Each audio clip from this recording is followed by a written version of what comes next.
ఏ విధంగా బస్సు బోల్తా పడిందో కూడా చూద్దాం. చెప్పండి సార్ ఎట్లా? సో, ఈరోజు ఉదయం సుమారు 4:45, 4:50 మధ్యలో ఈ బస్ ప్యాసింజర్స్ మన చిత్తూరు డిస్ట్రిక్ట్ నుండి అండ్ కొంతమంది బెంగుళూరు నుండి వచ్చారు. వాళ్ళు అరకు ప్రాంతంని చూసి మనకి మారేడుమల్లి నుండి భద్రాచలం వెళ్తున్న సమయంలో ఇక్కడికి వచ్చి సుమారు 4:45, 50 మధ్యలో ఎర్లీ మార్నింగ్ అప్పుడు మనకి చూస్తే బ్యాక్ సైడ్‌లో ఈ కొండ కింద మట్టి కూడా పూర్తిగా చిరిగిపోయిన ఇక్కడికి మన ఈ సంఘటన జరిగిన అప్పుడు డ్రైవర్ ఏమైనా పరిస్థితి కారణంలో ఈ బండిని కంట్రోల్ చేయలేకపోయారు. దీని కారణం ఈ బండి అక్కడికి ఒకసారి రైట్ సైడ్‌లో కొద్ది పైకి వచ్చిన తర్వాత టాపల్ అయి కిందకి ఘాటిలో పడిపోయింది. ఈ కారణం మనకి టోటల్ 35 ప్యాసింజర్స్‌లో 9 ప్యాసింజర్స్ మనకి వాళ్ళకి లైఫ్ లాస్ అయిన. మిగతా ప్యాసింజర్స్‌లో ఒకరు క్రిటికల్ ఉన్న వాళ్ళని ఆల్రెడీ హాస్పిటల్ భద్రాచలం వైపు కూడా పంపడం జరిగింది. మిగతా ప్యాసింజర్స్‌కి కండిషన్ సరిగా ఉన్నాయి. వాళ్ళకి ఫ్యామిలీ మెంబర్స్‌ని అందరినీ ఇన్ఫార్మ్ చేయడం జరిగిన జిల్లా నుండి కూడా రెవెన్యూ అండ్ పోలీస్ తరపున పూర్తి కోఆర్డినేట్ చేసి వాళ్ళ ఫ్యామిలీ మెంబర్స్‌కి 1 బై 1 కాల్ చేసి అందరినీ ఇన్ఫార్మ్ చేయడం జరిగింది. మిగతా ఈ డ్రైవర్స్‌కి వాళ్ళకి ఎక్స్‌పీరియన్స్ అన్నీ కూడా ఇప్పుడు ఒక డ్రైవర్ అన్‌కాన్షియస్‌గా ఉన్నారు. వాళ్ళతో మాట్లాడిన తర్వాత వాళ్ళకి వివరణం అండ్ ఈ ఏజెన్సీ తరపున కూడా వివరణస్ కలెక్ట్ చేయడం జరిగినాయి.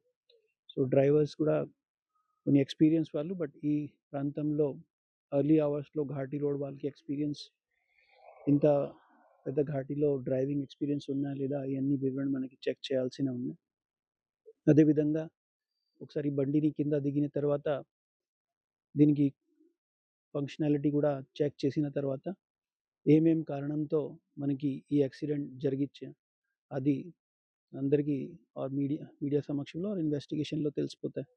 ప్రైమా ఫేసా మనకి ఇది ఈ షార్ప్ కట్ దగ్గర డ్రైవర్ రైట్ సైడ్ నుండి ఈ కొండకి హిట్ చేసిన టైర్ అప్పుడు వాళ్ళు కంట్రోల్ లాస్ అయిపోయింది.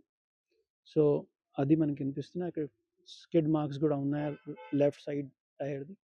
అది క్లియర్గా చెప్తున్నా దట్ వాళ్ళకి బ్రేక్ ఖచ్చితంగా ఆపరేట్ అయినా, బట్ స్టిల్ ఒక ఎంబీ ఇన్స్పెక్షన్ రిపోర్ట్ వచ్చిన తర్వాత మిగతా డీటెయిల్స్ మీకు సమక్షంలో చెప్తాను. వేగం వల్ల కొంచెం వేగం ఎక్కువ ఉండడం వల్ల కంట్రోల్ అవ్వలేదంటారు. ఇన్వెస్టిగేషన్లో ఒకసారి వర్కింగ్ కండిషన్ వెహికల్కి వచ్చిన తర్వాత నాకు చెప్తాం వాళ్ళు ఎంత స్పీడ్లో ఉన్నాయి. ఇప్పుడు కూడా కొన్ని ప్యాసింజర్స్ షాక్లో ఉన్న యాక్సిడెంట్ కారణం వాళ్ళు చెప్తున్నారు యాక్సిడెంట్ ముందుగా స్పీడ్ ఎంతగా ఉంది. ఇది డౌన్వర్డ్ స్లోప్ కాబట్టి ఈ స్పీడ్ కొద్దిగా ఎక్కువగా పోవడానికి ఛాన్సెస్ ఉన్నాయి. అదర్వైజ్ ఇంత వేగంగా కిందకి పడిపోవడం అది కూడా టాపల్ చేసి పోవడం మామూలుగా జరగకూడదు. బట్ స్టిల్ ప్యాసింజర్స్తో మాట్లాడి ఐ విట్నెసెస్ ఉన్నాయి వాళ్ళతో మాట్లాడి తర్వాత చెప్తాం. అంటే కొండకు తగిలిన తర్వాత రోడ్డు మీద పెల్టి కొట్టే అవకాశం ఉందంటారా? మీ ప్రాథమిక విచారణలో కొట్టిన తర్వాత పడిపోయిందంటారా? ఏ విధంగా? కొట్టిన తర్వాత రైట్ సైడ్లో టైర్స్ ఖచ్చితంగా వాళ్ళకి ఇంబ్యాలెన్స్ అయిపోయినా ఉంటాయి. ఇంబ్యాలెన్స్ అయిపోయిన తర్వాత ఇక్కడికి వచ్చేసి మన ఈ స్పాట్లో ఉంటున్నాం. అక్కడికి వచ్చిన తర్వాత ఏమైనా కారణంతో వాళ్ళు కిందకి టాపల్ అయినా. సో అది ప్రైమా ఫేసా అది మనకి అనిపిస్తున్నాయి.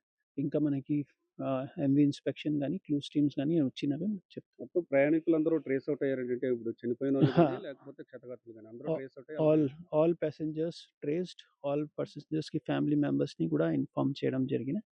ఇప్పుడు కూడా వాళ్ళతో కొంతమంది ఆల్రెడీ స్టార్ట్ అయిపోయారు వాళ్ళ ఫ్యామిలీ వాళ్ళని రిసీవింగ్ కోసం. ఇంజర్డ్ పర్సన్స్ని డాక్టర్స్ ఆల్రెడీ అటెండ్ చేస్తున్నాయి. సో ఇంజర్డ్ పర్సన్స్ని మ్యాక్సిమం ఎంత తొందరగా వాళ్ళని డిశ్చార్జ్ చేయొచ్చు డాక్టర్స్ చూస్తున్నారు. అంటే చివరిగా అంటే ఈ రైలింగ్ లేకపోవడం వల్ల ఈ ప్రమాదం జరిగి ఉండొచ్చు. అంటే రైలింగ్ ఉంటే కొంతవరకు నివారణ తగ్గేది, ప్రాణ నష్టం తగ్గేదని కొంత ఉంది. దాన్ని ఏమంటారు? అంటే పై వరకు ఉన్నాయి కానీ ఇక్కడ లేవు రైలింగ్.